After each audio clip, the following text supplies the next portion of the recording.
Kalau siapa yang nak kena pergi buat bypass, korang hold dulu.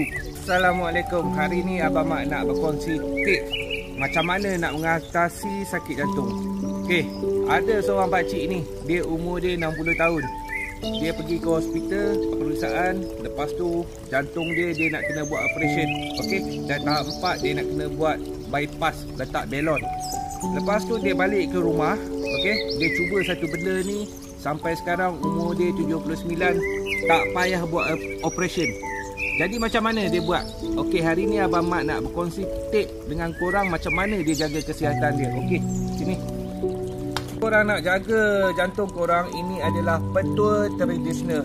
Dia bukan pengganti untuk rawatan hospital. Ubat hospital, jangan stop, ambil macam biasa. Jadi selepas solat, okey, solat subuh, korang kena buat satu exercise sikit lah. Kalau nak sihat, kena buat sikit lah. Okey, pertama sekali buat macam ni. Buat macam ni.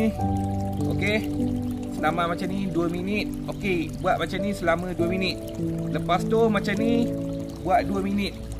Okey, kenapa Abang Mat suruh buat macam ni dan buat macam ni? Sebab dekat sini dia akan bekerja. Okey, bila saluran dia bekerja dekat sini, so dia akan lancarkan dia punya saluran lah, dari masa ke semasa. Jangan hari ni buat, esok nak lega, tak, kena buat setiap hari. Abang Mat selama mana nak kena buat? Korang nak tengok dia punya keberkesanan dia selama sebulan sahaja. Kalau siapa yang nak kena pergi buat bypass, korang hold dulu. Cakap dekat doktor, hold dulu. Cuba betul yang Abang Mat bagi ni selama sebulan saja. Lepas tu korang tengok dia punya perubahan dia tu tahap mana. Okey.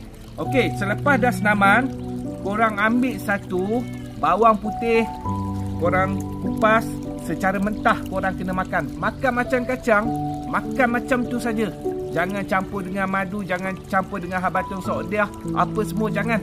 Okey, bawang putih semata-mata, makan macam tu saja. Sehari 1 biji saja. Ingat, sehari 1 biji. Kalau rajin makan 1, malam 1. Tapi bawang putih ni dia berbau, tak semua orang boleh telan. Okey, senaman tambahan. Kalau korang rajin, keluarlah berjalan kaki depan rumah setiap hari dalam 10 minit, 15 minit. Itu senaman tambahan. Kalau malas, buat macam Abang Mat cakap tadi. InsyaAllah selama sebulan saja. Ingat, yang nak buat bypass tu, hold dulu. Selama sebulan saja. Try betul yang Abang Mat bagi ni. InsyaAllah menjadi, insyaAllah, dengan izin Allah Ta'ala.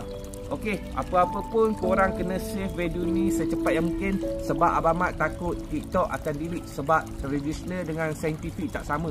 Dekat TikTok ni engagement dia banyak saintifik. Bila kita buat bagi perubatan tradisional, ada yang kena ban, ada yang tak kena ban. Jadi save video ni secepat yang boleh. Semoga bermanfaat.